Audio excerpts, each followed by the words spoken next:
we have the panel that we're moving forward with here today. State will agree. Defense would agree, Your Honor. All right, thank you so much for that. So I would ask the state to please call its next witness. The state would call Jack Schneider to the stand.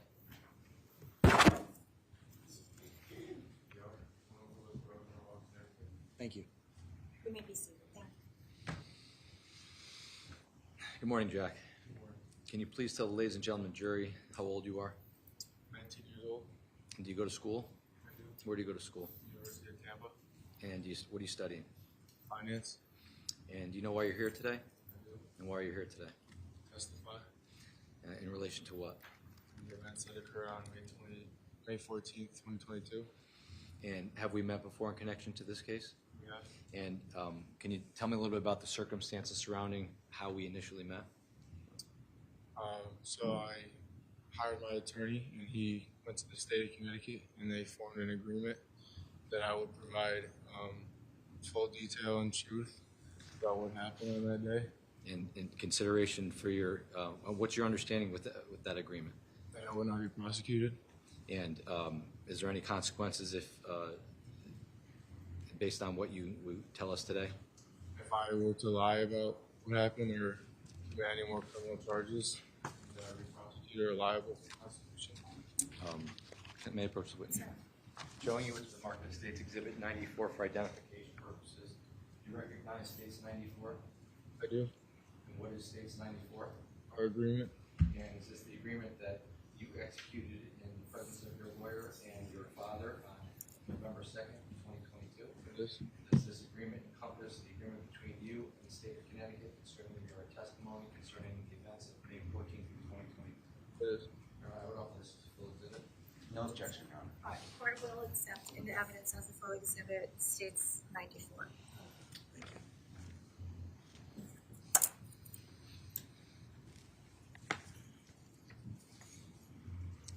Now, Jack, I want to ask you, are you familiar with an individual by the name of Tyler DeSilva? I am. How are you familiar with him? In front of mine. And how did you become friends? St. Joseph football. And back on May 14th of 2022, how old were you? 16 years old. And where were you in school? I was a junior Where? at St. Joseph High School. And did you go to school with Tyler DeSilva? I did. And what sports were you playing then? Football. Are you familiar with an individual by the name of Raul Valle? I am. Does he have a nickname? Yep. And how are you familiar with him? He was also a friend of mine. And did he go to school with you at St. Joseph's High School? Yep. Is he present in the courtroom today? He is. What is he wearing? A black suit. And can you please point him out for the record? Your Honor, may the record reflect that the witnesses identified the defendant in this case. Court will allow the record to reflect that the witnesses identified Mr. Valley. Thank you. Now, I want to bring it back to the events of May 14th of 2022. There was a party at Lazy Brook that night. Prior to the party at Lazy Brook, tell us what you were doing. I was driving to go pick up Leo. And what were you driving? Behind the pilot. And you said you were going, is this State's Exhibit 30?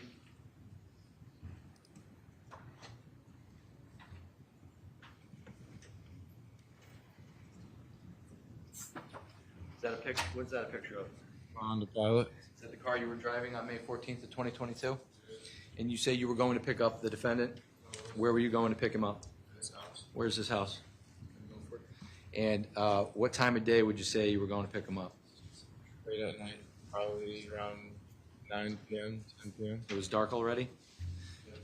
And when you got to his house, where did you go after that?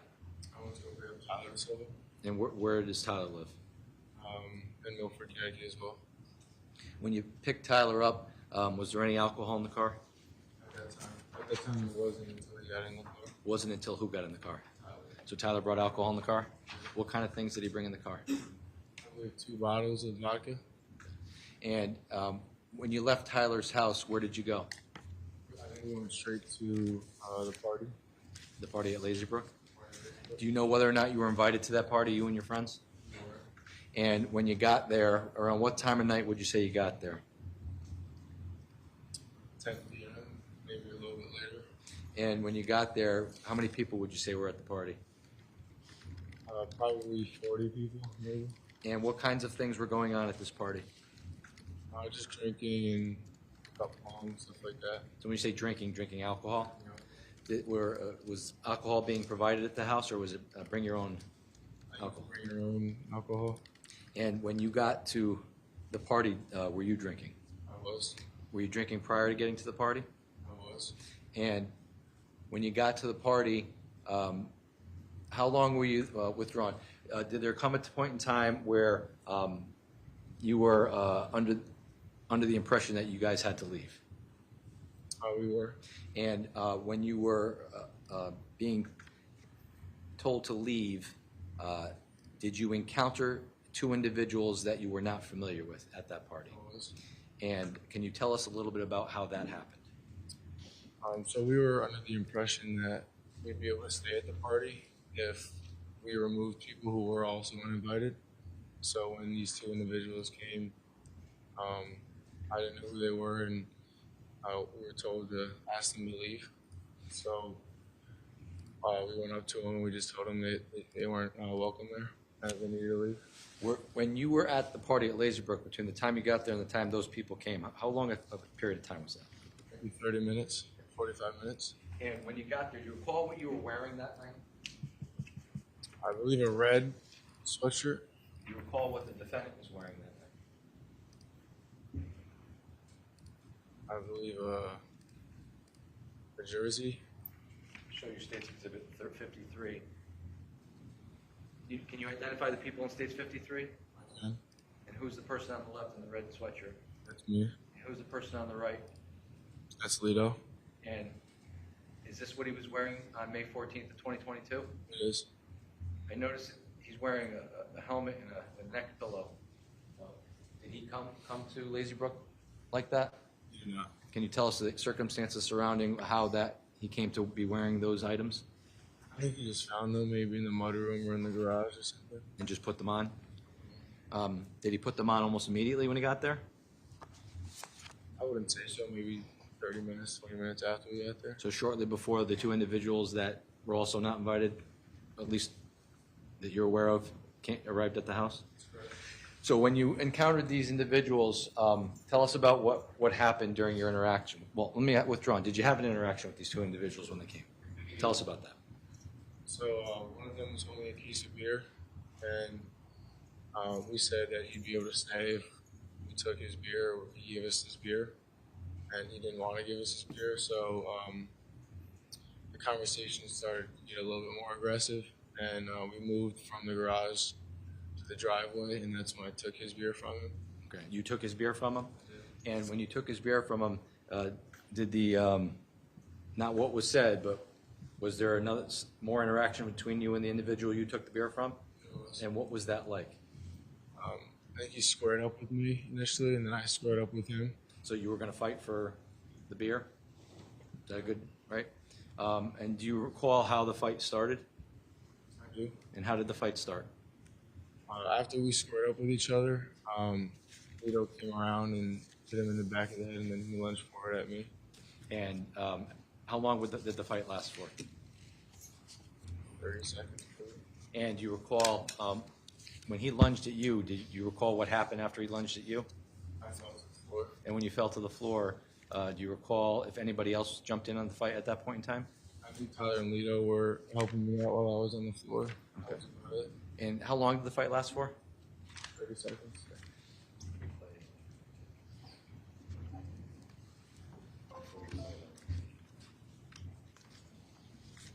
Jack, have you seen a video of this fight before?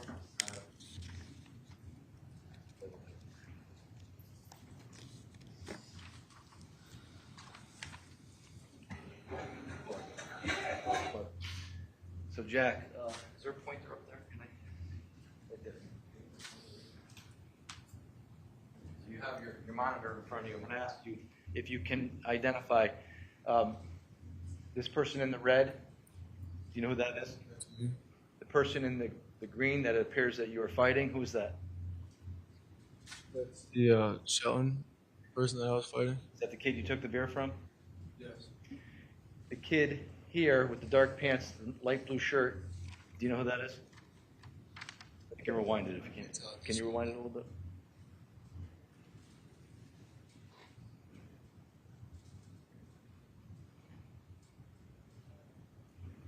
believe that's Lido. That's Lido behind the kid from Shelton. It is. Can you go a little forward now, please? So we can see. Keep going. Okay. This person right here with what appears to be a light blue jersey and jeans, who's that? That's Tyler.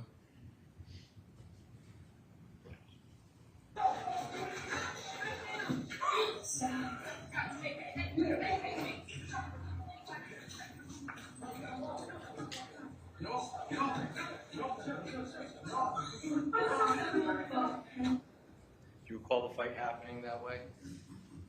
Yeah. Now, the fight lasted about 30 seconds. You said after the fight broke up, can you tell us what happened after that? We all got up, and I think the Shelton kids went down the driveway, and I caught a ride home. And everyone from the party started dispersing outside, and the mother of the house kind of shut the party down at that point. And when the mother shut the party down, where did you, what, if anything, were you guys planning to do at that point?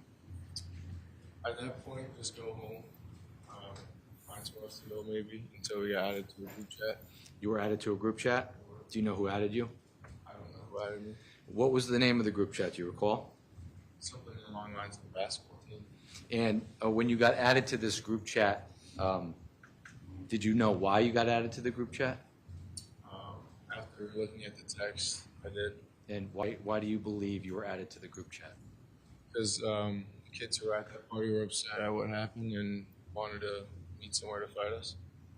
So did you engage anybody in that group chat? I might have sent a couple texts back Such as what? along the lines of that we were going to fight them, or they wanted to fight us, so I was going to come, or something along the lines of that. So you were willing to go meet them to fight?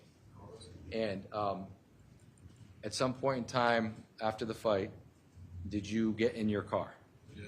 And how long between the time the fight ended and the time you got in your car getting ready to leave? How long was that? Maybe 5 minutes. And did anybody else get in the car with you? They did. Who else got in the car with you? It was Dimitri, Keenan, Will, Tyler, Lido, Mackenzie, and myself.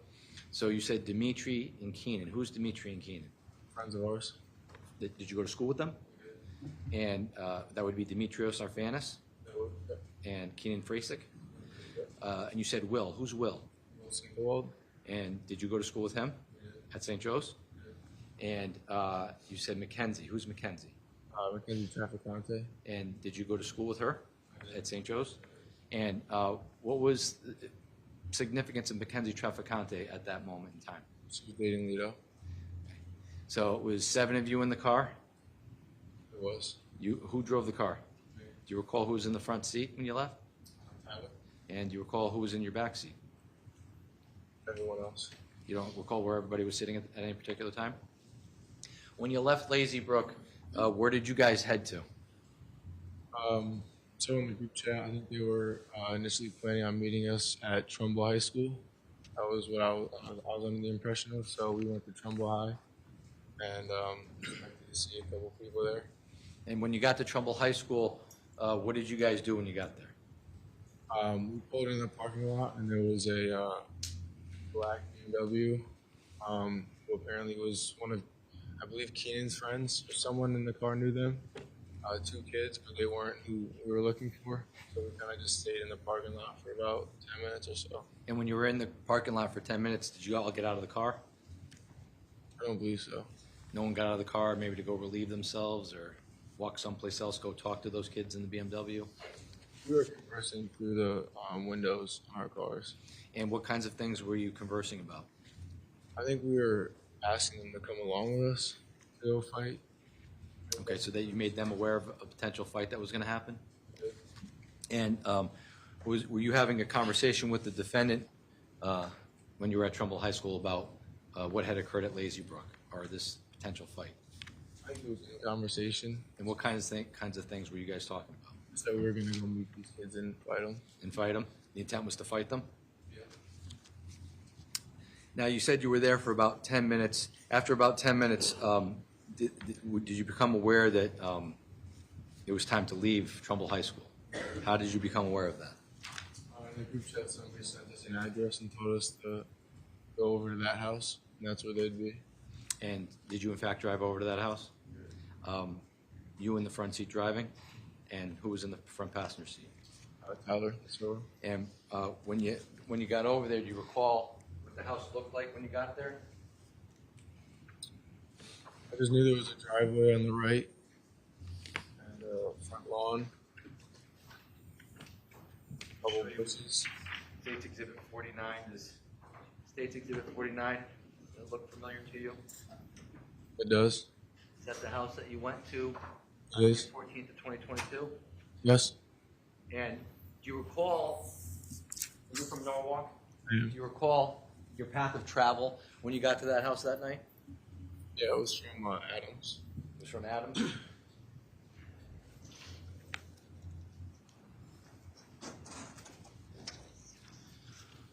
May approach right. Show you State's Exhibit 1. Now, when you say that it was from Adams, you're talking about this road here to the right of State's Exhibit 1. So you came in that way? And when you came in that way, what did you do? Did you drive by the house? We parked there at the end of the street. And when you say you parked at the end of the street, can you tell from State's Exhibit 49 where exactly you parked? Yeah, right on the right to the end. So right, if I put my finger, let me know if I'm in the right area, right around here? Right there, yeah. Okay, so if the record can reflect in State's 49, I'm at the bottom portion of the picture, just to the left of the trees that are on the property across the street from 43 Laurel Glenn, near the intersection of Adams and Laurel Glenn. Or to allow the record to reflect that. Thank you. And when you got there, did you see anybody outside of the property at that point in time? And when you got there, did you or anybody from your group indicate to anybody in the group chat that you guys were at the house? We did. And when that happened, what occurred when that happened? People started flowing out, probably from the backyard of the house. We saw them coming down the driveway, and they just head after head. And when you say coming back from the back of the house, do you know exactly what portion of the house they came from? I do not. When they came down the driveway? They did. And when they came down the driveway, did they approach your car? And when they approached your car, what was the lighting like out that night? It was dark. It was dark, but could you see in front of you? I couldn't tell faces, but I could see the outlines of people. Could you see, was there light from the house that was shining? Your headlights were on at some point, providing some light. When the individuals, did they approach your car? When they approached your car, how close did they get to your car? They did touch my car. And were you familiar with anybody that approached your car at that moment in time? And did you have a conversation? Did you or anybody in the car have a conversation with anybody that approached your car that night? We did. What was the conversation initially like? Very aggressive.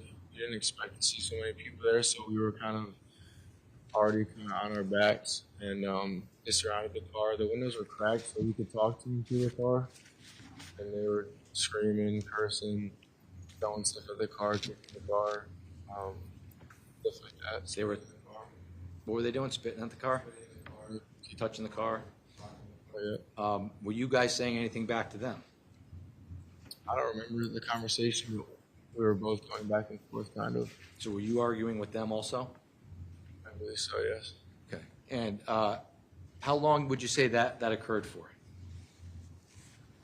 30, 40 seconds. Maybe. At some point in time after 30, 40 seconds, what did you do? I kind of itched my car a little bit to clear the way, and then I drove off. And when you drove off, where did you drive to? I drove down the street about 5 houses down and stopped the car. And when you stopped the car, what happened? I let people out of the car. Do you recall who got out of the car? There was people in the back who wanted to get a ride home. And why? Do you know why they wanted to ride home? Because they didn't want to be involved in what just occurred back at the house. And at some point in time down the road, and when you say down the road, are you talking, if you're looking at States 1, are you driving down towards Farmhouse Lane? We are. Okay, and do you recall where on Laurel Glen or where on the road, I should say, did you stop the car? I don't know, 5 houses down. Was it close to the intersection of Farmhouse and Laurel Glenn? Maybe that house right across from the farmhouse. And when you got out, when you stopped the car, did at some point in time you have an interaction with anybody else that was not related to your car? I believe we did. And can you tell us a little bit about that? I think there was a couple kids running down the street. And when they ran down the street, do you know what they did?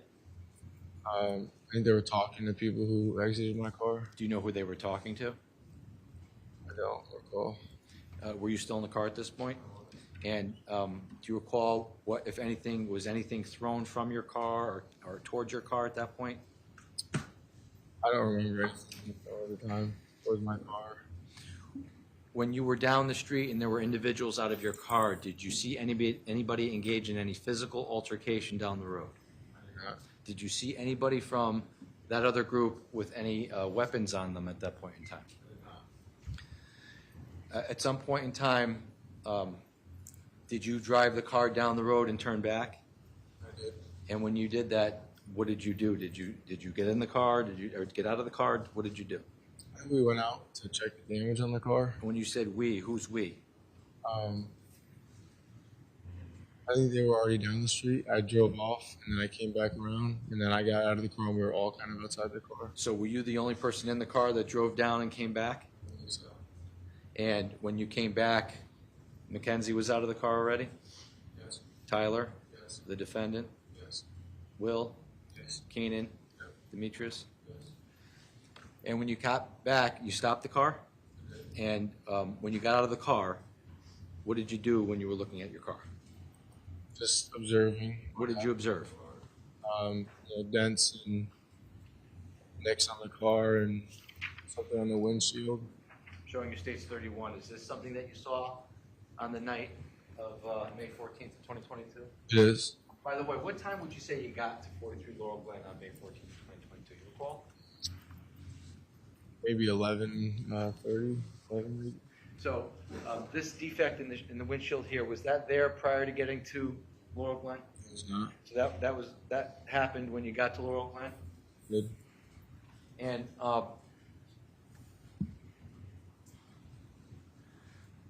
when you were inspecting your car, tell us how you felt about what had just occurred to your car. Kind of distraught and upset that my car was damaged and destroyed. Was anybody else distraught and upset? Yeah. Can you please explain how he was upset with regards to your car? He initially saw the damage before I did.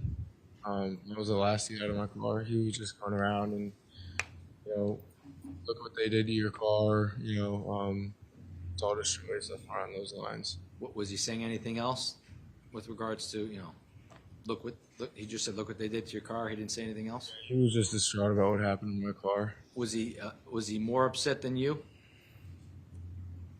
Maybe visibly. I was quite upset. Was he aggressive? Yes. And when he was acting in this way, what, if anything, happened during this inspection of your car? He came back around and asked for the knife. And when you say the knife, what do you mean? I carried a pocket knife in the bottom of my center console, and it's always been there from when I got the car initially. Why was it there? Just fishing. Any really reason I would need a knife, it was there, to cut anything. Whatever, just at the bottom of my center console. A bunch of random items were along with it, but I knew it was there. And when they initially surrounded my car, I had taken it out and put it on my waist. So you're talking about down in front of 43 Laurel Glen when your car started to get, When they were rocking the car and you took the knife out and put it on your waist? put it on my waist. And when you put it on your waist, did you open it up? No. Did you show it to anybody? And when you did that, why did you do that? Just because I didn't expect so many people there, and after seeing what they were doing in my car and how they were talking, I just felt like it was in regard to my own safety. I just took it out and put it down just in case anything were to happen. Now, after you left that initial interaction where you say you took the knife out and you put it on your lap, and you went down the street. Could you have just left the area and not gone back? Could I? But you didn't do that, right? And you say that the defendant asked you for the knife. Tell me what kinds of things was he saying? He just said, "Where's the knife?" Give me the knife. All his lines. Did he say it in an aggressive manner? Not really. He just kind of asked for it. Can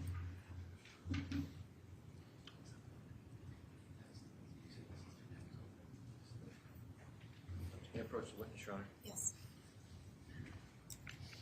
Jack, I'm showing you what's been marked as State's Exhibit 95 for identification purposes. You recognize State's 95. I do. And what is State's 95? A copy of the knife. Is this a picture of the knife that you sent me that is a duplicate of what the knife looked like from May 14th of 2022? It is. Is this a fair and accurate depiction of what the knife looked like other than you possessed that May 14th? It is. All right, this is for exhibit. Attorney Smith? No objection. All right, court will accept into evidence States 95 full exhibit. Thank you. Thank you, sir.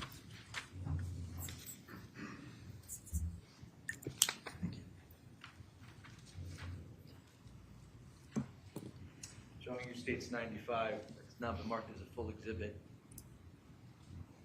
Is this the knife that you had on in your vehicle on May 14th of 2022? Is this the knife that that the defendant was looking for on May 14th of 2022? Yes. Now, you indicated that you had this in your center console. I'm going to show you States 32, picture of the inside of your car. And when you say your center console, are you indicating that this area here, or are you indicating the glove box? No, the center console. So I'm pointing to the left of States 32, the center console area of the car. Yep. And you had taken it out of this area and put it on your lap when you initially got to 43 Laurel Glenn? And when the defendant asked for the knife on May 14th of 22, tell us about what happened. Did you give it to him? What happened? I did. You gave him the knife? And when you gave him the knife, why did you do that?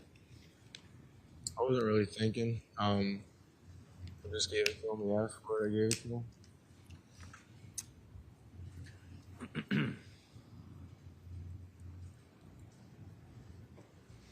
Now, is there any conversation between you or anybody else just slightly before or after you give the defendant the knife? Yeah, before. And what are you guys talking about? Tyler, maybe Lito, I think they knew people at the party. I didn't, but they wanted to go back because maybe they recognized a couple kids, and they were going to go try and talk to him, calm it down, maybe just make peace with him. That's the whole plan. And did you in fact get in your car? I did. Who got in your car? I got in the driver's seat, and Lito got in the passenger, and Tyler in the back. And did anybody else get in the car at that point in time? No. And when you got in the car, where did you go? We drove up towards the lawn. When you say you drove up to the front lawn, States 49, can you show us in States 49 where you drove up? Right to the right of the red bush. This bush? That bush, yep. You stopped here? And when you stopped there, what happened when you stopped there? Tyler and Lito got out. And where did they go? They started walking towards the crowd of people that was on the lawn. And when they did that, what did you do? I was at my window down, and I was kind of watching them, just making sure they were okay. And did you stay in that area? I stayed right parallel to them the whole time. Did you move the car up a little bit? I crept up as they walked up. And when you walked up, were you able to observe the interaction between Tyler and the defendant and the group from 43 Laurel Glenn? It was dark out, and I could see what was going on. Now, prior to getting there, were you ever under the impression that were you told to leave and get out of here? Do you recall that? I can't recall that. Okay. Now, when you when Tyler and the defendant get out of the car and they're on the property here, they're on the property. What kinds of things was there any verbal interaction between the defendant and Tyler and the people from 43 Laurel Laurel Glenn? Yeah, they were conversing, but it didn't sound aggressive at first. Show you states 4. Do you recall where your car was in states 4 when you noticed that they were conversing? Like a little bit in between the bushes, maybe. Would it be over here somewhere? Yeah, middle of the street. Middle of the street? Were there cars parked on the side of the street? Yeah. So you couldn't be near the curb, per se? Well, I was kind of in the middle of the street just watching. Okay. And you were in the driver's seat, car was on, you were looking over your shoulder? Yep. Through the window? The window. Window was up? It was down. It was down. It was down? And you said that you heard talking back and forth? Yeah. It was normal at first? And how long would you say it was normal for? 10, 20 seconds. And then at some point in time, did it escalate? It did. And can you tell us about that? Someone came out from the crowd and punched Lito in the face. And when that happened, what did you observe? Just all out chaos at that point. Did you observe where the defendant was after he got punched? Did you observe where Tyler was after that happened? At some point in time, do you stay in that area right as the fight's going on? The whole time. And at some point during the fight, does anybody come back to your car? Yeah, initially. And when he comes back to your car, does he get in the car? No. I think he opened the door. Okay. He came up to the door. And after he opened the door, what, if anything, did you observe him do next? He just went back. And when he went back, at some point in time, how long did he, from the time he left your car to go back, did he come back to the car at some point? He came back, went back, and then came back. Oh, yes. How long did that take, do you think? 10, 15 seconds. Did you see where he went when he left your car the first time? Or the second time, I should say? You didn't see him if he went back into the fight? You just... I think he went back into the fight. That's where we're at that. And did you see him engage anybody in the fight at that point? At some point in time, does the fight end? Or I think Lito got back in the car. first? Got back in first. And where did he get in the car? He got in the passenger seat. The front passenger seat? Okay, and at some point in time, did Tyler come back to the car? He came in after Lito. Lito got in the passenger seat and first, and he was like all distraught and said something along the lines of like, I think I just stabbed like 4 people or something like that, holding the knife. He said he stabbed 4 people? He was holding the knife? And how soon after he said that did Tyler DeSilva get in the car? Maybe 10 seconds after, I kind of crept up a little bit more. So you started to move and then Tyler jumped in? Where did he jump in? Passenger seat. Was it on the passenger side or the driver's side? Passenger side. And when he got in the car, what did you do next? I took off down the street towards Adams. Okay. So if we're looking at states 1, you took off towards Adams when you got to Adams. So this way, just for the record, motioning from the left of the exhibit to the right towards Adams, right? And when you got to Adams, where did you go? We took a left. No. So you went down here? We did. And you hit the cul-de-sac? We did. What happened when you hit the cul-de-sac? So as I was making, going around the cul-de-sac, Lito told me to stop the car. You told me to stop the car? We did. Do you recall where you stopped the car? Do you want to point out? Right there. And so, did you park on the side of the cul-de-sac there? Yep. And when you stopped the car, what, if anything, happened when you stopped the car? Lito got out of the front passenger and threw the knife. You saw him throw the knife? I did. Where did he throw the knife? Directly into the woods area that was right there. Show you States Exhibit 45, the cul-de-sac, Adams Road. Do you recall that? Yeah, I do. And does this look like States 46? Does this look like the wooded area where the knife was tossed? Yes. And after he threw the knife in the woods, what happened after that? Did he get back in the car? He did. And when he got back in the car, what, if anything, did he say? I don't recall him saying anything when he got back. So you got back in the car, and what did you do? Took off and took a right back on the street, which is where I believe people were getting their rides home. So you drove back down Laurel Glenn? So you came back on stage one, you came back down this way? Took a right on Laurel Glenn, to go past the house again? Yep. And you met people down here? Yep. People that were originally in your car? Yep. And when you got down to that end of the street, what, if anything, happened when you got there? Dropped Lito off. I think that's where he was getting picked up. Do you know who he was getting picked up by? I think Mackenzie's sister was coming to pick her and pick them up. And when he, so he got out of the car at that point? And when he got out of the car, what happened when he got out of the car? Tyler got in the front passenger. Then he took off towards Tyler's house. And when you took off, did you know how to get home from where you were? I used Google Maps to get to Tyler's. And you drove down to Tyler's house? And when you got to Tyler's house, did you have, what happened when you got to Tyler's house? We met Valle and Desilva, Tyler's cousin. He was outside. And were you talking with Owen Desilva? Did you tell him what happened? Did you and Tyler Desilva, not what you guys said, but did you have a conversation with Tyler on the way from Laurel Glenn to Milford when you talked to Owen Desilva? Good. And what kinds of things were you saying to Tyler Desilva? I kind of told him that Lito said something like, "Oh my God, I think I stabbed people" or something. We were talking about his injuries because Tyler was all bloodied up and in bad condition. How did Lito appear? Did you get a good look at Lito? He was also pretty bloodied up. They were both kind of beat up. Yeah.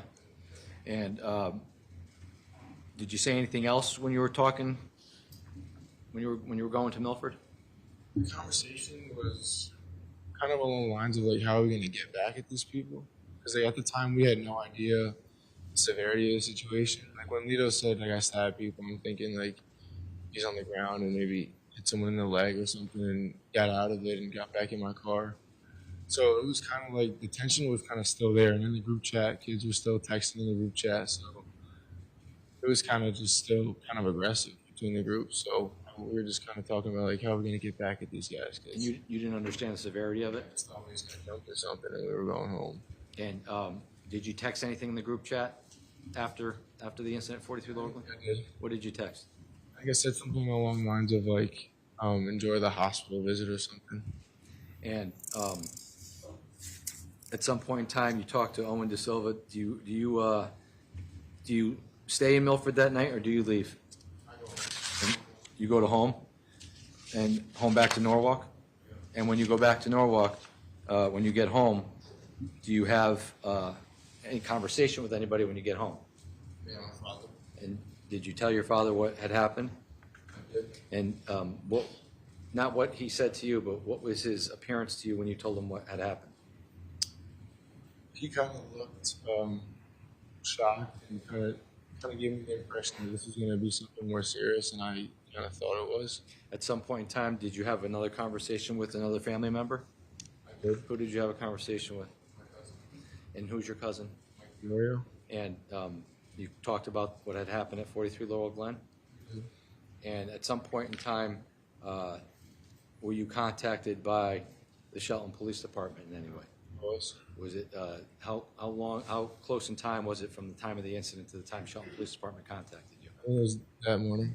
And did you talk to the police at that point in time? My father picked the phone up and just told him that we were hiring an attorney. So you hired a lawyer at that point? And again, that was May 15th of 2022? I believe so.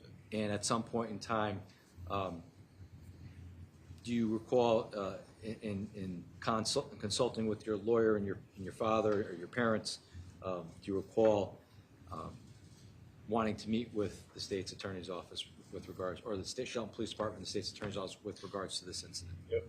And is that when your lawyer approached the state's attorney's office to give us potential information about this case? In particular, where the knife was discarded?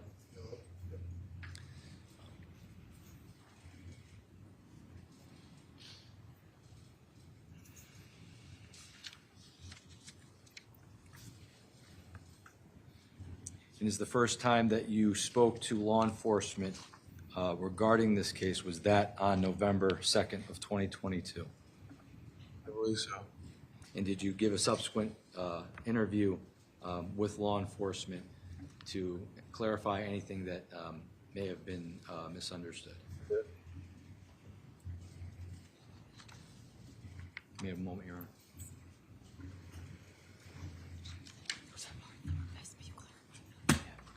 I have enough other questions, Your Honor. Thank you. Ms. Love?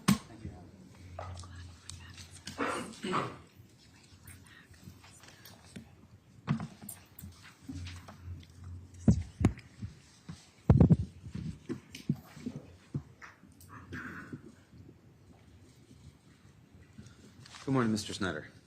You and I have never met before. Never talked about this case before. Well, so let's talk a little bit about it now.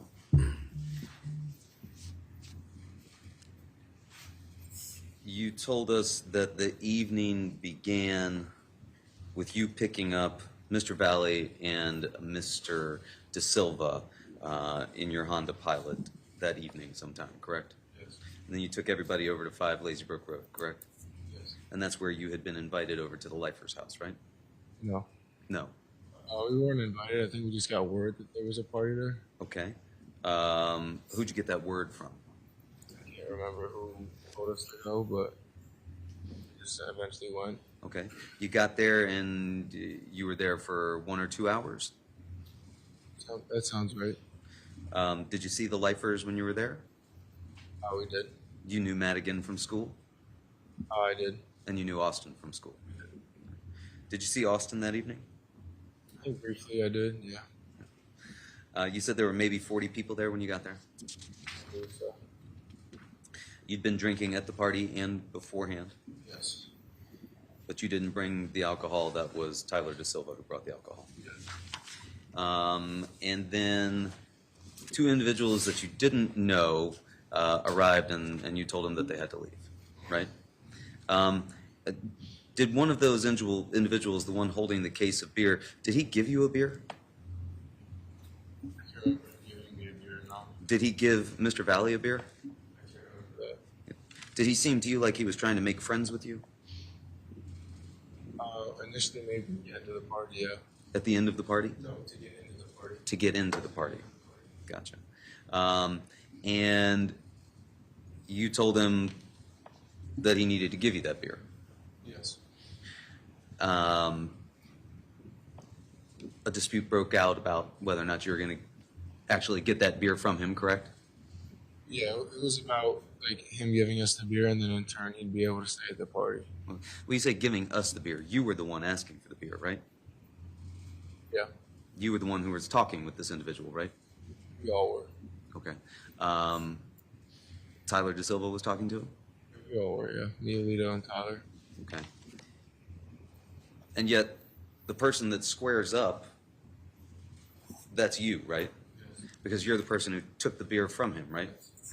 So would you agree that you were the person that was having the most direct interaction with Mr. Heinz? I would. And you later come to find out that that person was Ryan Heinz? Yes. And you said that you moved to the driveway, and that's where you squared up and you had the fight, right? And you guys were moving around in that course of that fight? The video that we watched, that doesn't catch the initial stages of that fight, does it? I believe it does. I don't think the fight started until into that video. Okay, that catches the very beginning of that fight? It does. So you guys had not begun fighting until you got out into the driveway? Yes. And people sort of formed a circle around, right? There were some folks watching. And it was just you and Mr. Heinz that were going to have this square off. Yep. And you said Mr. Valle came around and hit him in the back of the head, right? And that he lunged at you, Ryan Heinz did, yeah. or you lunged at him. No, Ryan Heinz punched at me. Sorry. So Ryan lunges at you. You'd already taken a punch at Mr. Heinz at that point. He tackles you to the ground. He's on top of you. Yes. A group descends and tries to break that thing up, right?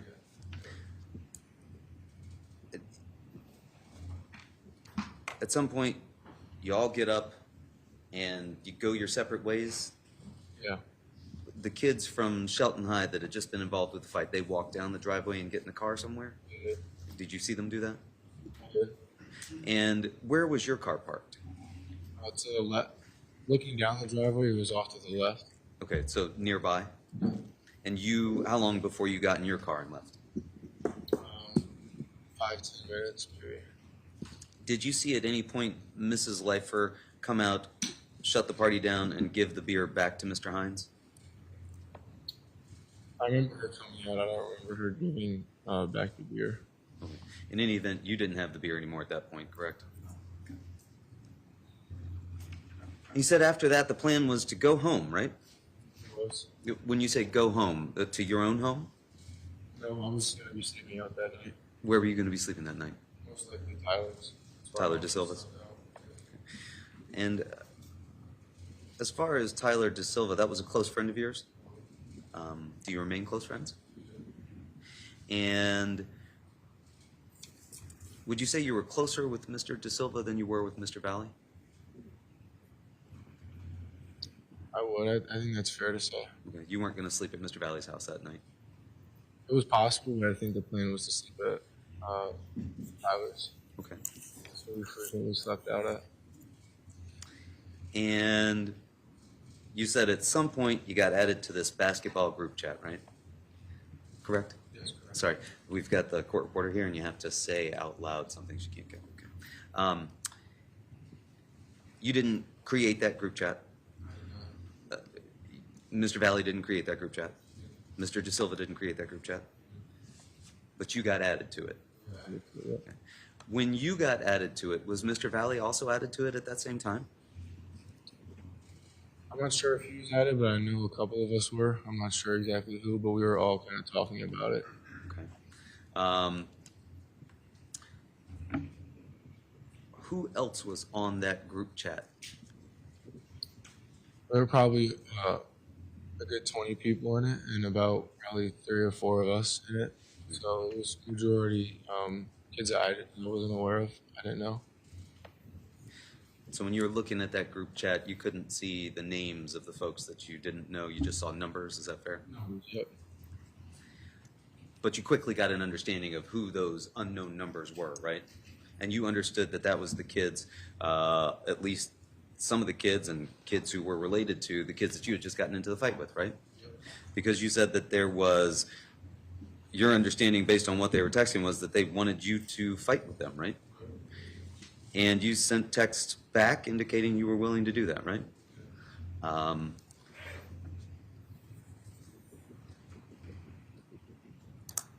And so you got back in the car with Demetrius, Keenan, Will, Tyler DeSilva, Raul, and Mackenzie Trafficante.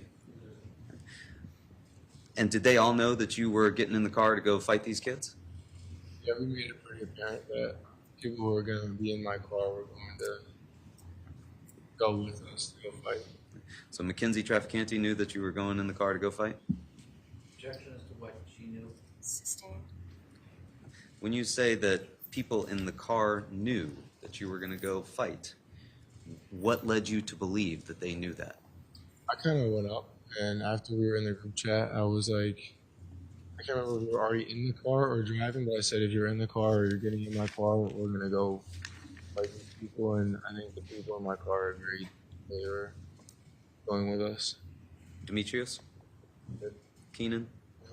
Will Sinjwal? Yep. Tyler DeSilva? Yep. Raul Valle? Yep. Mackenzie Trafficante? Yep. I believe so, yeah.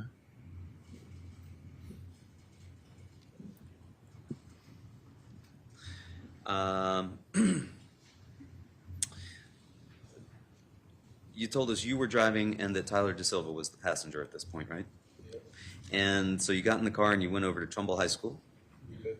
And there you said that you were expecting to find the kids who were using this basketball group chat to invite you to fight, right? They weren't there. You said there was a black BMW there? Black or blue? I think it was a dark colored. Could it? You don't think it was a white BMW? I don't think so. I don't remember being a white one. Okay. It was dark. I think so, yeah. As far as the time of day, it was dark that night. Yes. And the people in that BMW, those were people that your group knew, right? I didn't. I believe someone in my car knew them. Okay. And you said you were there for 10 minutes, nobody got out of the car. I don't remember that. I didn't get out of the car. What were you doing in the car? On my phone, probably. Music on? Most likely. Car running? Yeah. 7 of you in the car talking through the window, you told us, to the other vehicle. Was there another vehicle there with a group of girls in it? I don't remember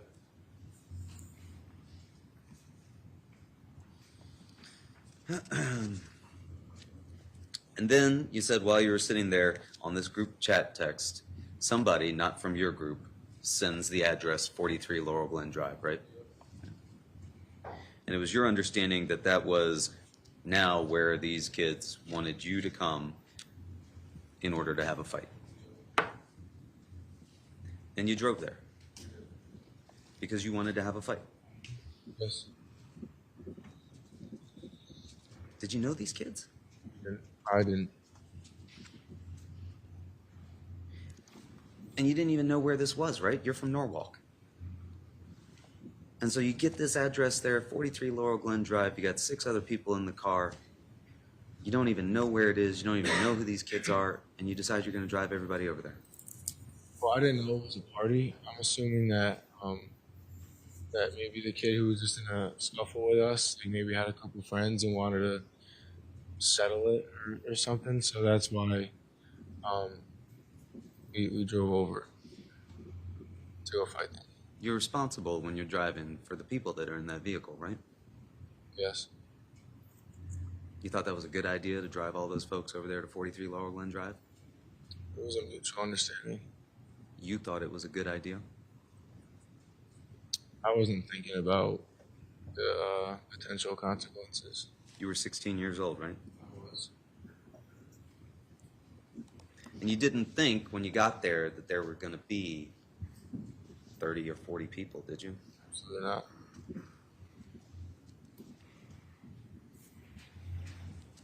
And you didn't know where it was. You had to GPS it, right?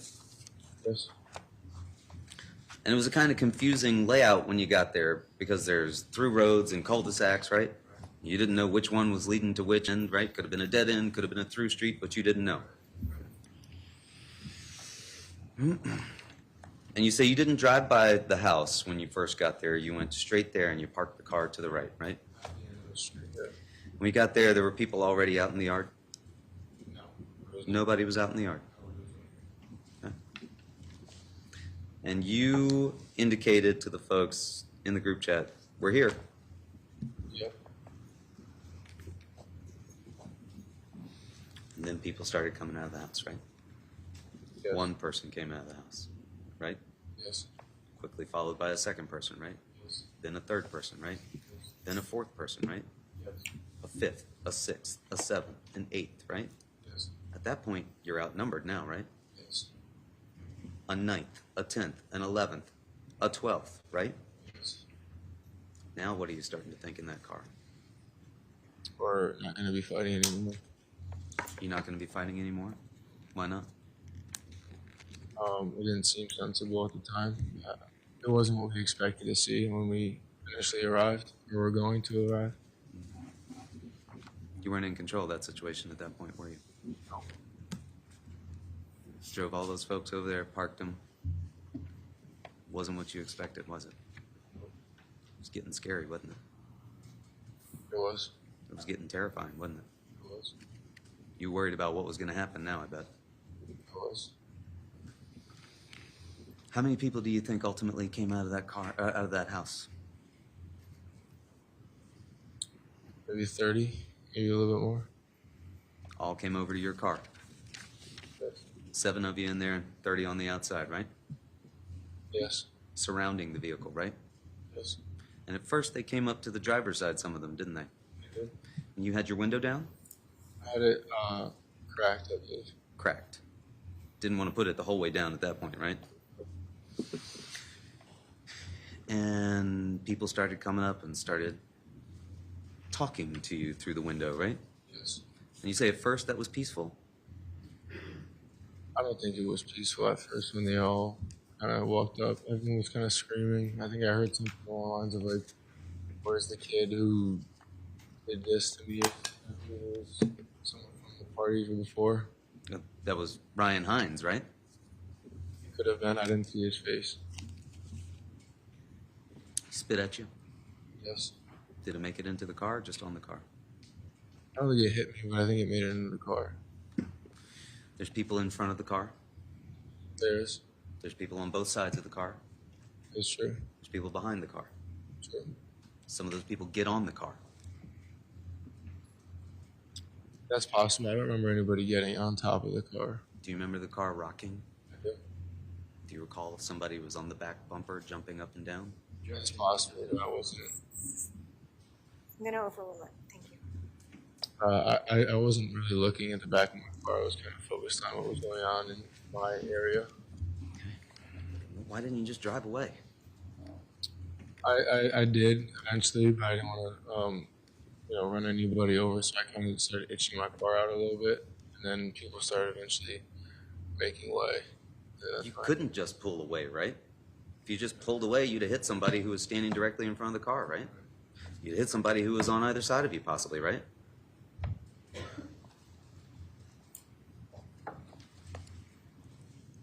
There was lights on the street, but it was dark, right? Yeah. About 11 o'clock or so. Misty, kind of rainy that evening.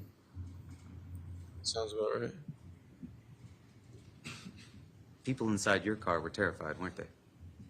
Objection as to what other people were. Sustained. What was the demeanor from the people inside your car? What did that indicate to you? They wanted to go home. They didn't want to be there anymore, right? They were terrified, right? Most likely, yeah. And you were thinking to yourself, oh my God, what have I gotten these folks into, right? Yeah. I brought all these people here. I'm the driver of this vehicle. I'm the one who put us here, right? I think that's fair that I drove them there. Yeah. Well, nobody could reach over and you wouldn't let them take the car from you and say, let me drive now, right? Right, but I didn't drive anyone somewhere where they didn't want to be, and then I dropped them off at the end of the street, and they wanted to go home. Because Mackenzie Traficante wanted to go and get in a fight. I think everyone was just kind of under the impression that they knew we were going to go meet a couple of kids to fight. No one really expected 30 people to walk out of the house. Keenan Frasick knew that you were going to go get into a fight. Objection as to what Keenan. Sustained. Something about Keenan's demeanor indicated to you that he wanted to go along for a fight. I think I made it pretty apparent before we got in the car that that's what we were going to do. Something about Demetrius Arphanis' demeanor indicated to you that he wanted to go get into a fight. Again, I think I told the people that getting into my car, that's what we were planning on doing. You know Keenan? I did. How close were you to Keenan? We weren't super close, but we were teammates. Teammates on the football team. Demetrius Arphanis, was he a teammate on the football team? Yes, it was.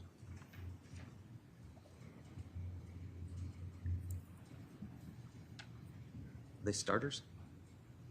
I don't believe at the time of the incident, no.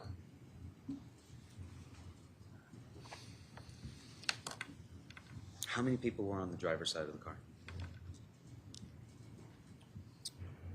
Initially, when we were at the end of the street, When you're right there parked in front of the house, when you first stopped at the house? there was a crowd of people. I don't really know how many. Too many to count. Yeah, How many people were on the passenger side? it was kind of a big crowd all around the car. And you said they were touching the car, right? Yeah. Hands on the vehicle? Objection as to the answer. Sustained. Were they punching the car? Objection as to the answer. I'll allow it. I believe so. Throwing stuff at the car, kicking the car, stuff like that. At some point, the windshield gets smashed while you were there in front of the house, while these people are surrounding the vehicle. Are people inside your car saying anything? Objection as to what they said. I asked, are they saying anything? I'm going to overrule the objection at this point, just yes or no, relative to the question. Please ask the question again. Are people in your car at this point saying anything? Yes. And did that indicate to you that they were scared? Yeah, I think we all were. In fact, you were so scared, you reached into the center console where you knew you kept the pocket knife, right? That's true. And you did that because you were so scared, you thought, I might need to defend myself, right? You thought somebody might smash this window, right? They just smashed the windshield. What's going to stop them from smashing my window, right? And I'm stuck here in this vehicle, can't move forward because there's people surrounding it, right? And you thought, what am I going to do if people reach into this vehicle after smashing my window and pull me out of it, right? So you reached in and you grabbed the knife out, right? And you told us you put it on your waist. Did you mean you put it in your lap? Yeah, that's what I meant. Okay, because you didn't like take it and use the clip to put it on your belt or something, right? You didn't put it in your pocket, did you? You didn't think, well, it's right here in the center console. If I need it, I can get it out at that point, right? I was kind of buried under a bunch of random wires and stuff like that. You didn't know what these people surrounding the car were going to do, did you? But you were scared enough to think that you needed that knife, right? Of course. Mr. Valley didn't know about that knife, did he? Objection as to what Mr. Valley. Sustained. Had you ever told Mr. Valley about that knife? Never came up in conversation. Never came up in conversation. You had never told him about it, did you? No. There wouldn't have been a reason to. So as far as you knew, he had no knowledge that that knife was there. Objection as to what he knew. Sustained.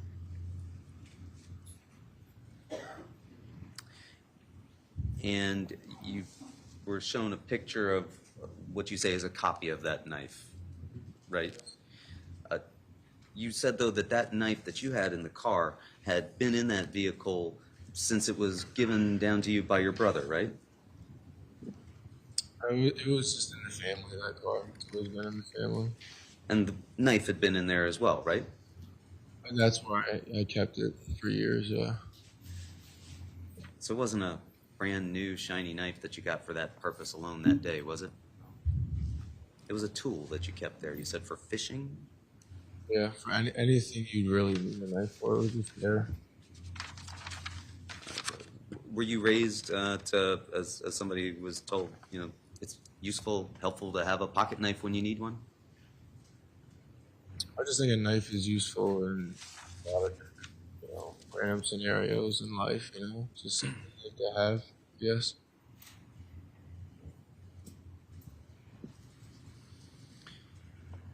At some point, the situation became so terrifying inside that vehicle that despite the fact that there were people in front of it who might get hurt if you were moving, you thought that's what you needed to do to protect yourself and to protect the people in the car, right? Was to grab the knife. Was to, well, you already had the knife, but now you thought, I've got to move this vehicle. Even if these people in front are going to get hurt, we might get hurt if I don't, right? And so you move the vehicle forward. People backed off of it, or they stayed off, they fell to the side? What happened? When I started itching the car forward, revving it and pushing it forward, people started dispersing a little bit, so it made a path for us to just kind of speed right off. You saw a path and you took it. Car took off down the street at a high rate of speed, right?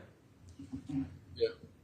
And then you drove back and forth, up and down the street, right?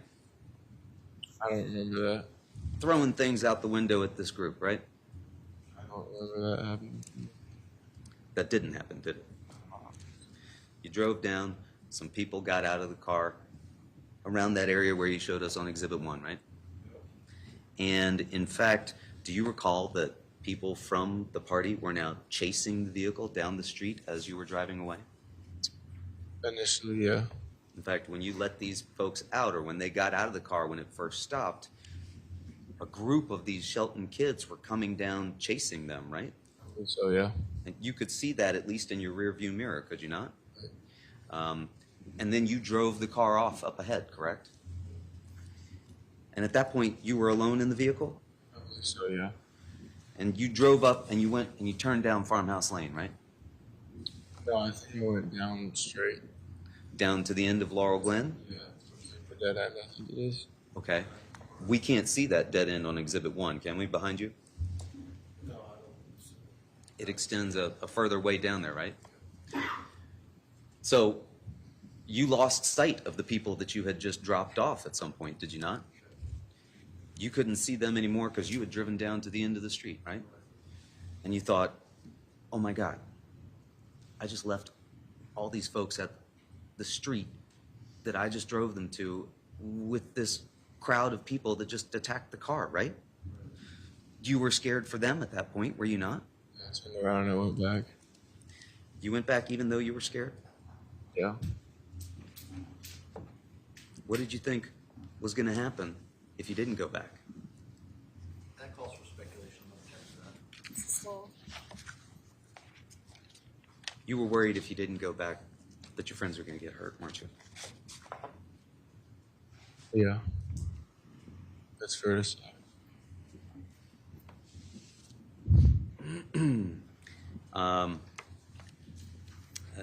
Now, when you got back, can you show us again on Exhibit 1 where you stopped the vehicle when you came back to your friends after going down to the end of Laurel Glen? Near the intersection of Laurel Glen and Farmhouse? Okay. And where at that point, and when you stopped the car, you got out at that point, right? And where at that point was Keenan Frasick? I believe on the curb, I think. Did he come over to the vehicle? The vehicle was kind of right up to it. I don't remember him walking like up on top of the vehicle, but he was around, I guess. Did you talk to him, or did he stay on the curb?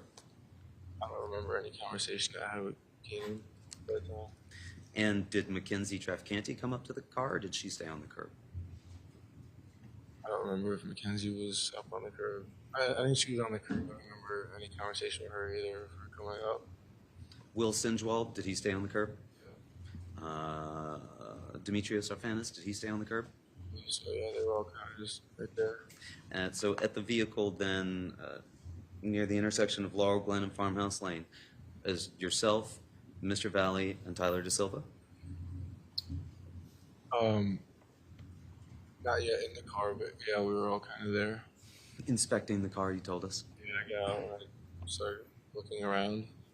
And do you remember some Shelton High kids coming up and having an interaction with you? I don't remember any conversation I had with them. I remember that they were there, or at least around the area. Then I got back in the car. How close were you to Mr. Valle? Around the car. I was inside of it, so. You didn't get out of the car, or you got back in the car? I got back in the car. Okay. But do you know Tyler Rich? I don't. Do you know Ricky or Enrico Fiola? I heard about him prior to the incident. I didn't know him. Did you see either Mr. Rich or Mr. Fiola down there at the vehicle when you were at Farmhouse Lane and Laurel Glen Drive? I think they were in the area. I don't remember. I don't recall seeing them. I don't remember that. Okay.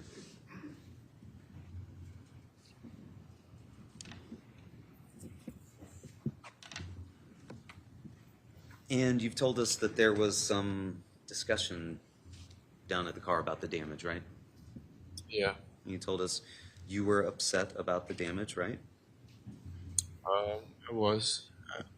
Yeah, I was going around looking at the damage on my car. You told us you were distraught about the damage, right? How would I explain this to my parents, stuff like that, thinking about damage, insurance, all that. And you didn't know any of these kids at 43 Laurel Glen Drive. I didn't know. But you knew that the kid that you'd gotten in the fight with at 5 Lazy Brook was there at that party at 43 Laurel Glen Drive, right? Yeah, I didn't see him particularly, but I kind of got the impression he was there from what they were kind of screaming and stuff, and why we were there in the first place.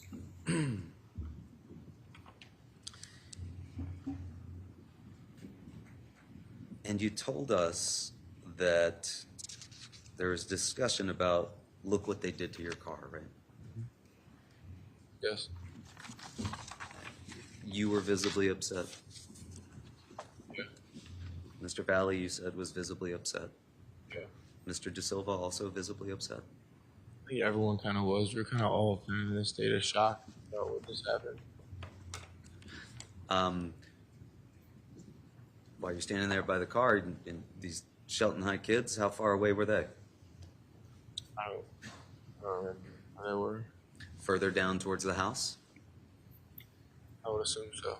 Not close enough that you could say to them, hey, what'd you guys do to my car? I don't remember having any conversation with them when they were there. They were too far away to have a conversation with, right? They didn't approach you guys and say, hey, let's squash this beef right now, did they? Not me, no. Did they approach anybody in your group? When I drove off, I don't know. I wasn't really there. Okay. When you drove off, though, was before what you've just now described, with everybody being at the car and inspecting it for damage, right?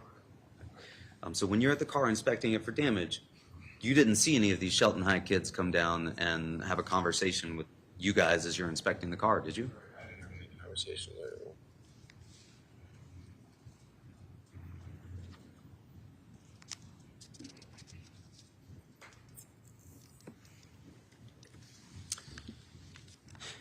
And then you told us at some point you understood that Tyler DeSilva wanted to go back to 43 Laurel Glenn Drive, right?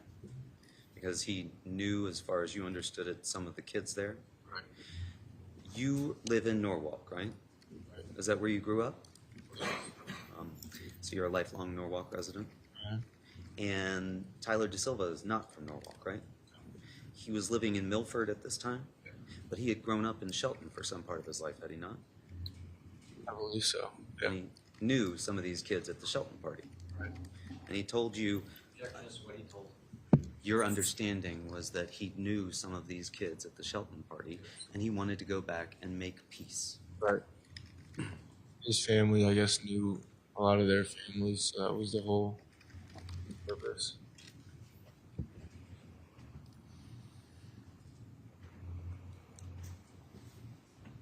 And at this point, you could have just left the area, right? Could have.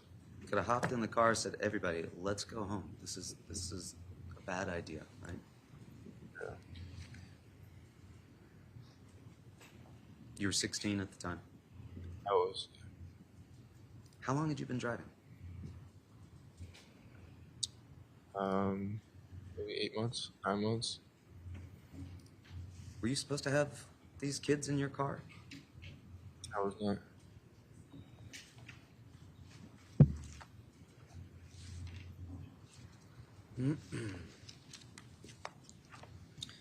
And then Mr. Valle came up to you and he said, where's the knife? Give me the knife, right? Yeah. Like that aggressively? I wouldn't say it was that aggressive, but it was just asking for it. He was just like, hey, where's that knife that you had, right? I don't think it was that aggressive, no. He wasn't that aggressive about it. It was aggressive, but it wasn't it wasn't what you just presented. And he didn't want something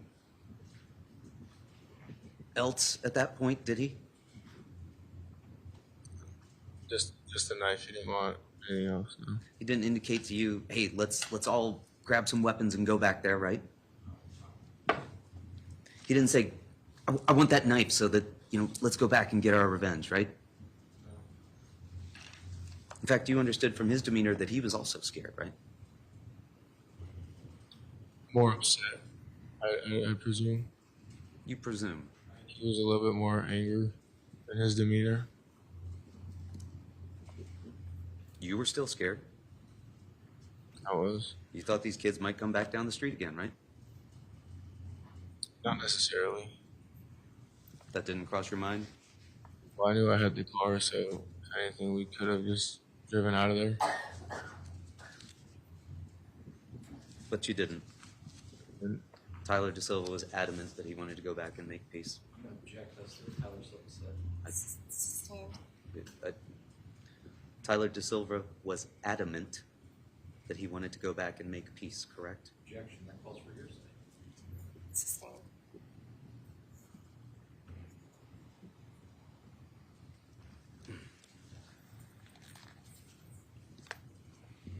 You understood that Tyler DeSilva wanted to go back and make peace?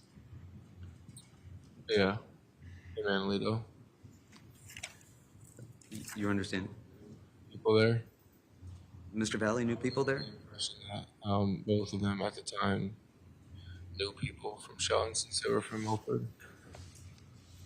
Okay.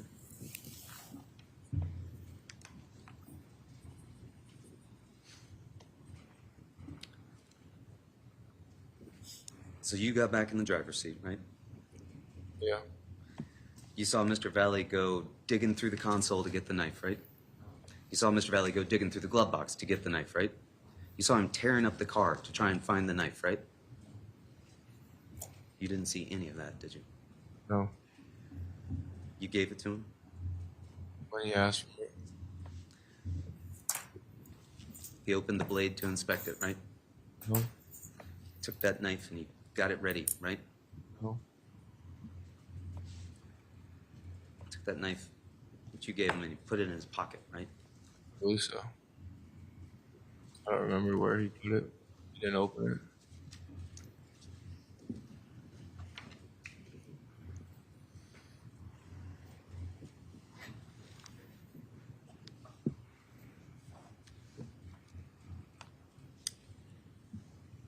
And you understood or felt like you needed to take Mr. DeSilva back to 43 Laurel Glenn Drive? I don't understand the question. Can you repeat that? You didn't say, I'm not taking you back to 43 Laurel Glen Drive, right?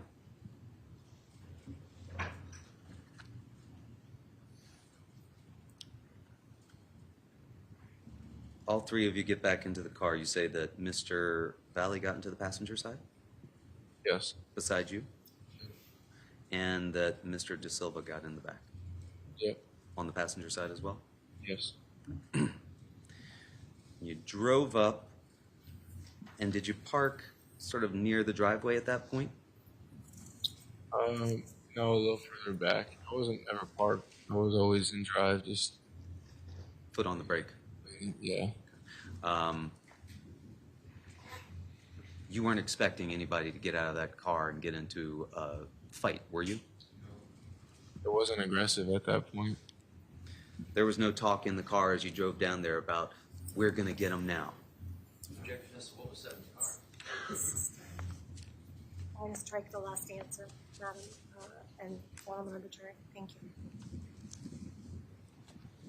Was there conversation in the car on the way down there? It was a very brief drive. I don't remember any conversation. Nothing about what was occurring in the vehicle on the way down there led you to believe that there was about to be a fight, was there?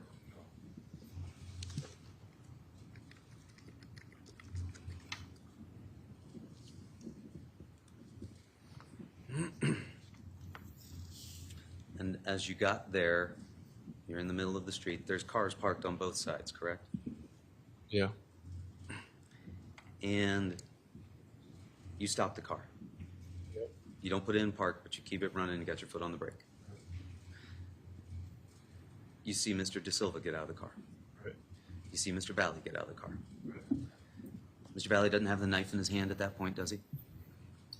I don't remember what he had in his hand. I just know they both got out of the car and just started walking towards him. Not in an aggressive way. Not screaming threats at the people that are already in the yard, right? You saw them, you said you were looking over your shoulder, looking out the window, watching them the whole time. How many people were in the lawn? The same amount, probably about 30 kids.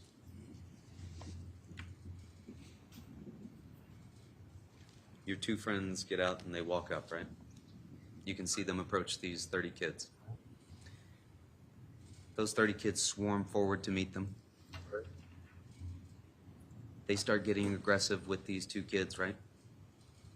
I don't remember getting aggressive until someone punched Lito. It was kind of cordial, I guess, initially. Okay. Maybe somebody in the crowd screaming or something, but it was just wasn't a fight at that point. Could you hear either of your friends screaming anything? No.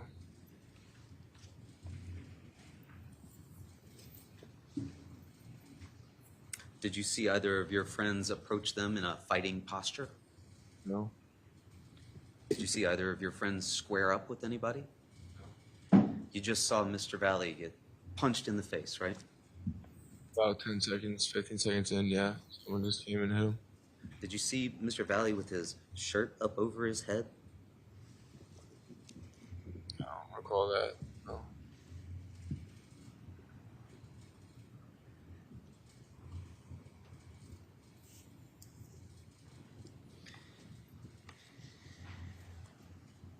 And you told us that once Mr. Valle got punched in the face, chaos broke out, right? Right. You couldn't see Mr. Valle anymore, could you? You couldn't see Mr. Desilva anymore, could you? But you could see bodies moving and rolling around, right? And it looked like 30 people had descended onto 2 people, did it not? Yeah, I did. You could see punching and kicking going on, could you not? I did. You could see stomping going on, could you not? Yeah. You were scared for your friends at that point, were you not? I was.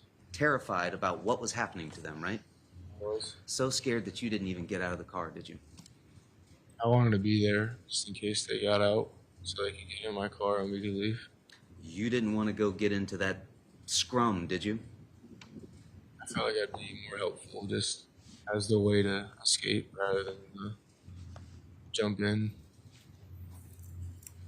So I stayed in the car. You didn't know if your friends were going to come out of that fight, did you? I hope so. But you didn't know, did you? No. You didn't know what was going to happen when 30 took on 2, did you?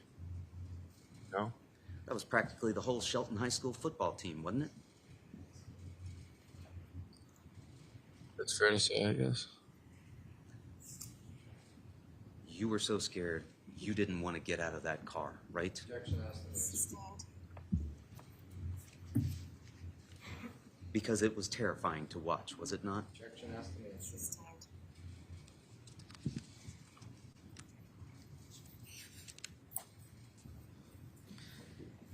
At some point, you were able to see Mr. Valle and Mr. Desilva again, correct? Yes. Mr. Valle came up to the car, correct? Yes. Door opens slightly, correct? I believe so, yeah. Interior light comes on because the door is open, right? Yep. In fact, when he came up to that car, his momentum was moving forward towards the car as though he'd been pushed, was it not? I don't remember that. Just remember. Did you hear a bump as he hit the car? I don't remember that. He opened the door. Could you see his face? I don't remember what it looked like at that moment. It was kind of real quick. You didn't see Mr. Desilva anywhere, did you? You could still see that a fight was going on, could you not? I did. Could you see what appeared to be flashlights or phone lights at that point? I believe so, yeah. When you saw Mr. Valle, but you didn't see Mr. Desilva, you were terrified about what had happened to Mr. Desilva, were you not? Yeah. You wondered if he was going to get killed, didn't you? Yeah.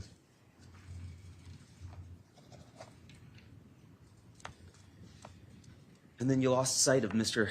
Valle again as he headed back in towards the fight, right? Yeah.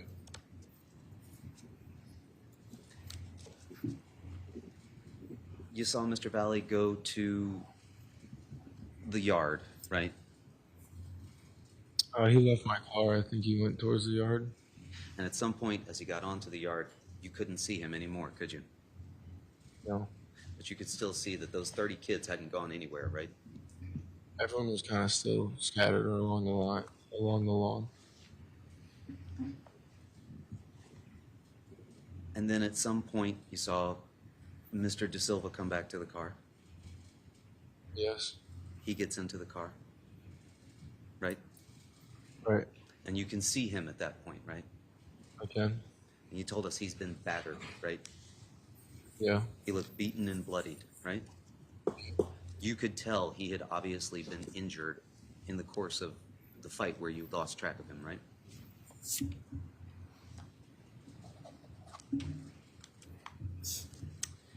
You said Mr. Valle got back into the car, into the passenger seat, right? You said he was all distraught, right? Yeah. What was distraught about his face? It wasn't necessarily his face. He just got in and he was just in shock, I think, and he said, like, oh my fucking God, I think I just stabbed somebody, or I think I just stabbed people, or something along those lines. He didn't say, man, I just got us payback for what happened, right? Objection. Oh, No, He didn't seem happy about what had happened. He seemed distraught. yeah, he looked in shock, yeah. Still scared? Yeah, probably. Objection to probably, that's calls for speculation. that's the answer. The question was already asked. I'll allow it. Thank you.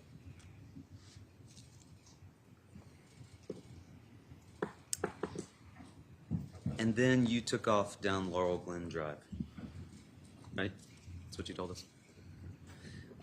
He went to Adams, Towards Adam. yeah. You hit a cul-de-sac and you told us that Mr. Valle told you to stop the car. And he got out and threw the knife. Yep. You could see the knife in his hand? Yes. You could see it in his hand. Was it open or closed? Still open? When he got in the car. From when he got out of the car? The car? He got into the car and he still had the knife open on him, you're saying? Yes, when he got in the car and said what he said, he had the knife in his hand. Could you see blood on the knife? I can't recall seeing any blood on it. You saw the knife leave his hand and go flipping into the woods? It was pretty dark. It was pretty dark, wasn't it? I was. How far away from the car did he get in order to throw that knife? Just stepped right outside. Just right outside the car? In front? I was angled parallel to the woods, so he just opened the door and stepped right out into it.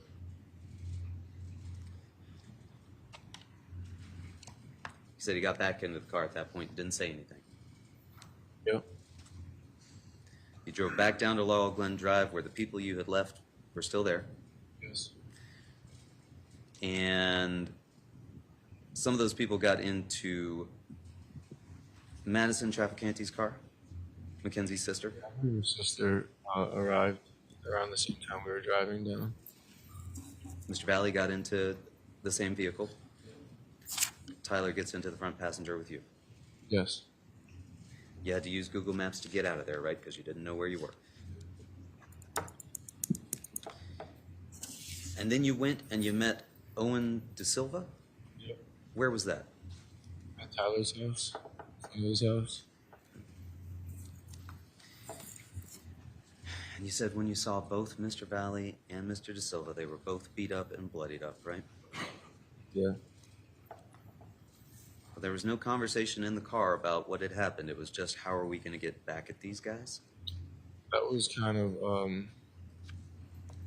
what was going through my head almost. I'm not sure about Tyler, but that was a conversation we were talking about majority of the time. And you texted on this group chat, enjoy the hospital stay? I didn't know the severity of the situation. When Lito told me he stabbed somebody, I just assumed it wasn't anything major, just because people were still texting in the group chat. Like, the group chats were still flowing, like spamming after everything happened, so I just assumed that they just jumped us. Lito stabbed maybe someone in the leg or something. That was just my circuit response, I guess. I didn't really know what was going on. I didn't know what happened.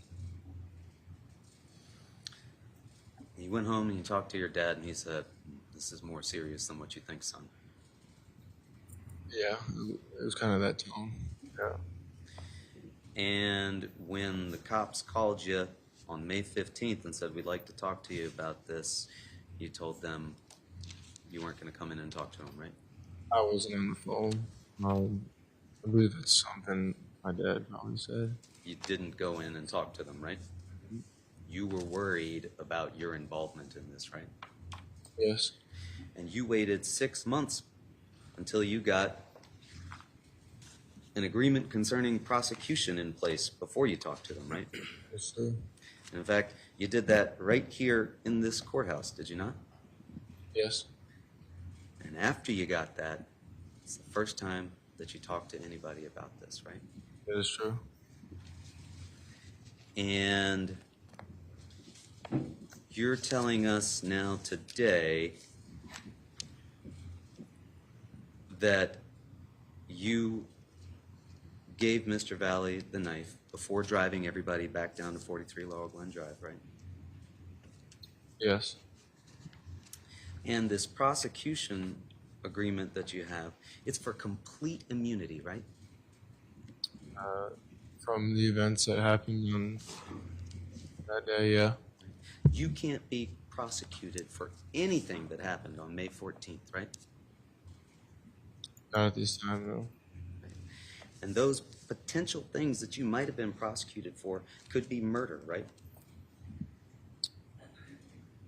I was told assault in the first degree or something along those lines. You would agree that the agreement itself talks about the homicide of James McGrath and the assaults on Thomas Connery Jr., Ryan Heinz, and Faison Teal that took place on May 14th, right? That's correct. One of the things that you could be prosecuted for would be being an accessory to a murder, right? I think that's possible.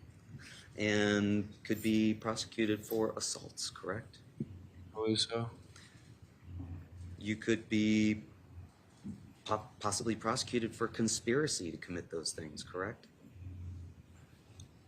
I guess so. And you've had what's explained to you, what's known as your maximum exposure explained to you, right? That if you were prosecuted for these things and if you were convicted of these things, you could spend your life in prison, correct? Yes, so. Right?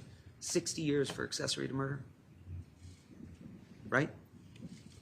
So. 20 years for an assault in the first degree, right? Yep.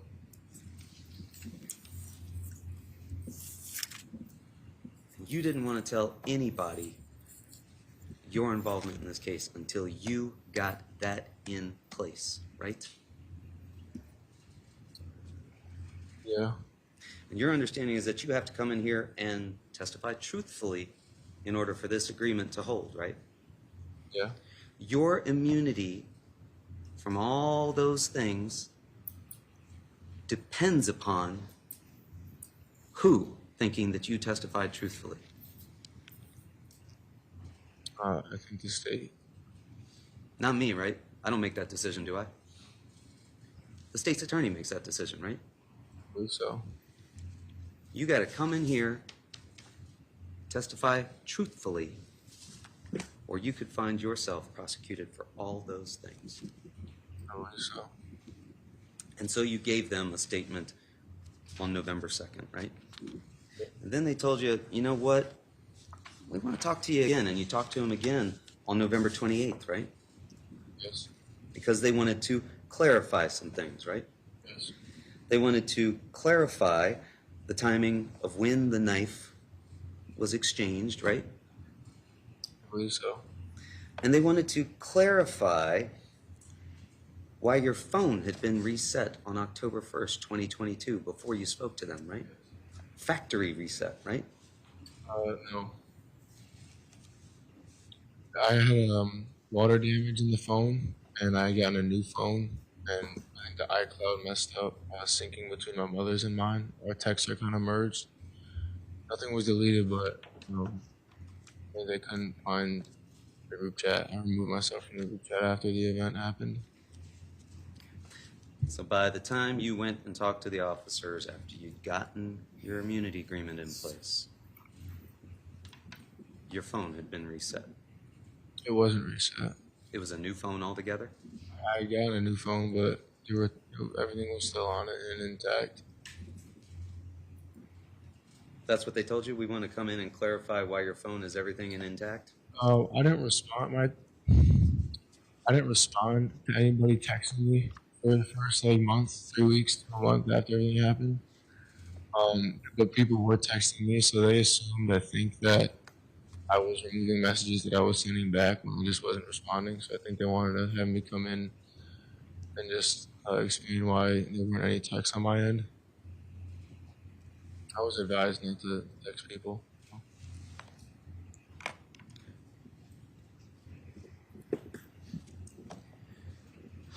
So, sir, you're coming in here and you're telling us, or trying to tell us, as close to what you told those officers, right?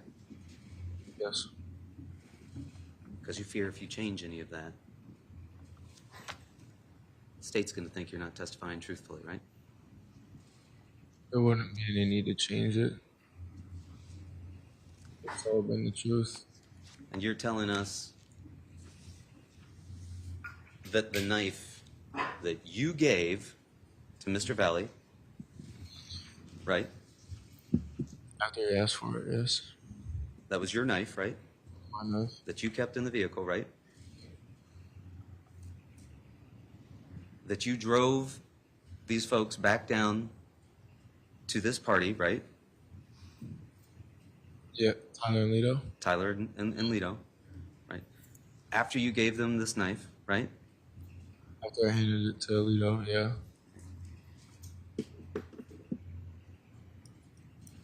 And now you're telling us that the knife was thrown by Mr. Valle. Yeah. That's why we can't find the knife, right? I would assume so. Sir, it's not that you needed to get rid of that knife because, again, for 6 months you didn't want to talk to anybody about this, right? No?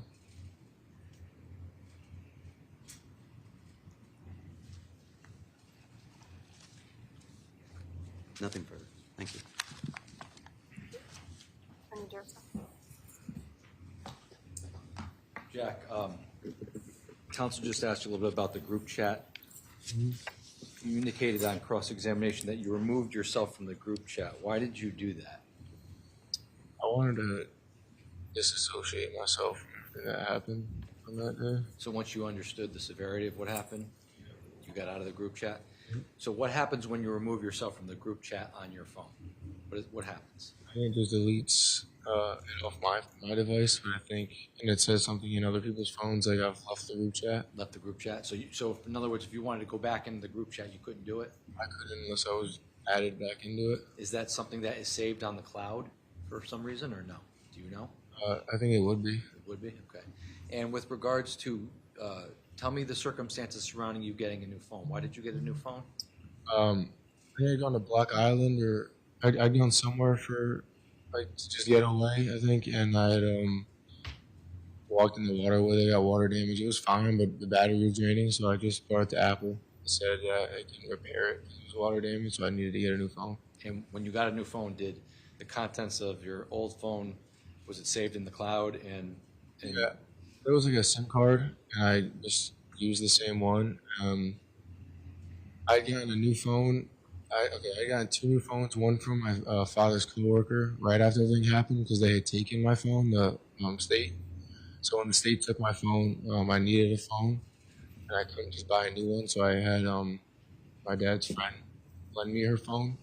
So syncing with that phone, I have contacts on my phone right now from her phone still, my mom's phone, on my phone still. So I think merging was kind of it was like error filled, I guess. But I got a new phone eventually after the water damage. so the phone that you had on the night of May 14, 2022, that was seized by the state of Connecticut?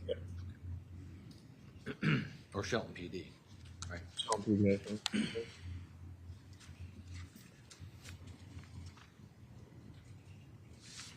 And with regards to, we were asked a little bit about going over to 43 Laurel Glenn. When you were driving over there, you told people, or at least the discussion in the car was apparent that you were going there to fight. And what was your understanding about going there to fight? Did you think you were going to fight a couple kids? Yeah. It was going to be like a 3-on-3 fight? That's what I assumed it was. Right. Now, the fight back at Lazy Brook, that was 3-on-1, right? That was you, Lito, the defendant, and Tyler on Ryan Heinz, right? Yeah. Right, so that wasn't really a fair fight, but you think you were gonna go to 43 Laurel Glenn to kind of hash it out and have a fist fight? Right. Were you going there going to 43 Laurel Glenn to use any weapons in fight, or was it gonna be a fist fight? Fist fight.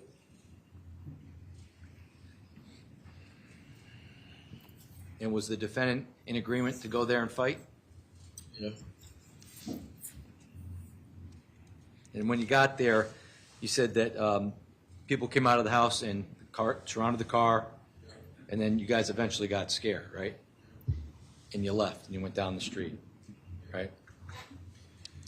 And people who didn't want to be involved got out of the car, right? Yeah, I think everyone got out of the car. But at some point, when you were down the street, do you know whether or not people from the Shelton crew came down to talk to or confront anybody down the street? He did. They did, right? And was the defendant out of the car at that point? Yeah. And was Tyler out of the car at that point? He was. And was there any physical altercation down the street at that point when people were out of the car? I believe so. What kind of things were going on? Were people arguing? I don't remember any arguing at all, any fighting at all. But at that point, at some point in time, those individuals left. Do you recall them leaving? What do you recall about down the street? Coming back down the street, and then getting out of the car, and then looking at the damage after I had driven down the street. And do you recall where the Shelton kids were at that moment in time, or no? I recall where they were. Okay.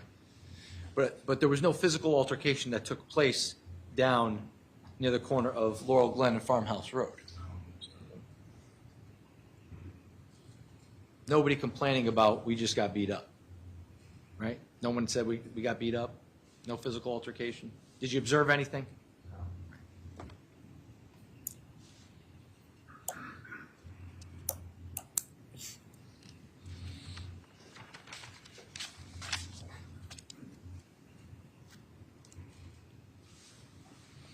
And you indicated that when the defendant asked for the knife, he was more aggressive, more angry with his demeanor. What do you mean by that? He was just, you could tell he was angry. Was he mad, pissed off? Yeah.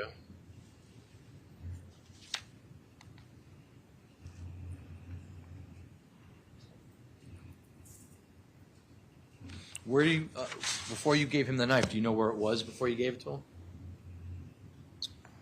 I think when I had gotten out of the car initially to look at the damage, I just put it down on the, not the center console, but the area right in between it, the radio. Showing you states 32. So you're talking about this area here? Yeah. So it would have been just below the radio area? Yeah. Just, that's a whole platform right there, so I knew we were right there. By the way, while we're looking at states 32, in order to drive your car, put it into drive reverses. Is that up here on the Yeah. column? Yeah. Okay, so this is one of those cars where it has the lower. It's up on the column. It's Right? a lower.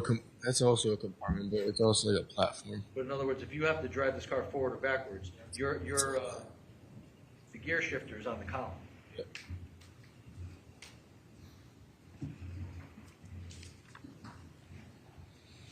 Now, when you indicated that after you got out of the car, you assessed the damage, the defendant asks for the knife, there's this conversation, and you agree to go back down to 43 Laurel Glenn? Yes. You could have left Laurel Glenn at that point, right? Yeah. You could have driven the other way? Could you have? I thought it was a dead end. Could you have put maybe Tyler's address into your phone and followed Waze or Google Maps and driven out of the area? But you didn't do that. And when you went back down to 43 Laurel Glen, you indicated there was a lot of people in the front yard? Counsel asked you on cross-examination about people swarming everybody, and you indicated that, yeah, look, 30 people were involved. Are you certain that 30 people were fighting during the fight? No, it just appeared like a lot of people.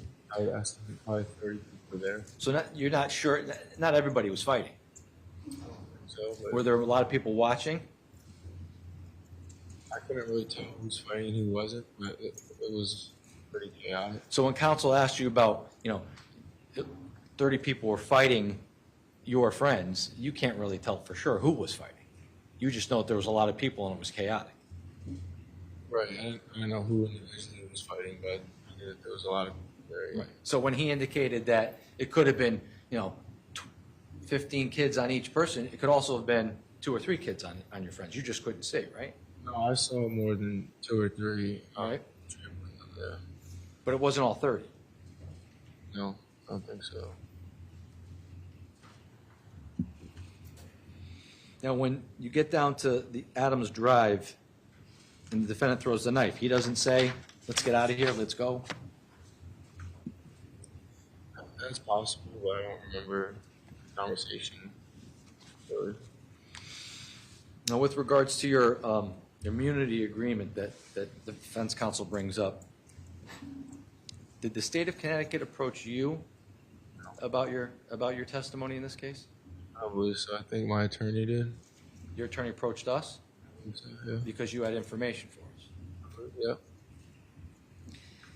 And with regards to your exposure in the case, was it explained to you that you could be paroled on certain crimes if you were convicted because of your age?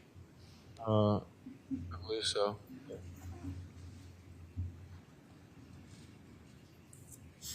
And why did you withdraw? In your understanding about your agreement is what? My understanding of the agreement Of the agreement with the state of Connecticut is what? is that I gave a detailed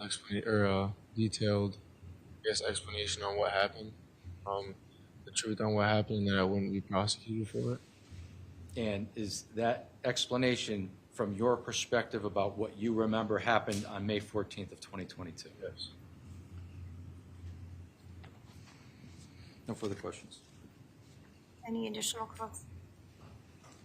Just briefly. You were just asked, the state didn't approach you about this prosecution agreement, right? Right. Your attorney, I guess, approached them and said, hey, can we get a prosecution agreement here? I believe so. I think my attorney went to the state. State's attorney didn't come to you and say, nope, sorry, son, we got to arrest you. We're not giving you an immunity agreement, right? So, Objection is what the state's attorney. State's attorney didn't say, no, we're not good. The state's attorney didn't refuse to give you this immunity agreement, did they? I don't believe so. No, you signed it, right? In this courthouse, right? Nothing further. Anything else? Nothing. Okay, you may step out of the witness.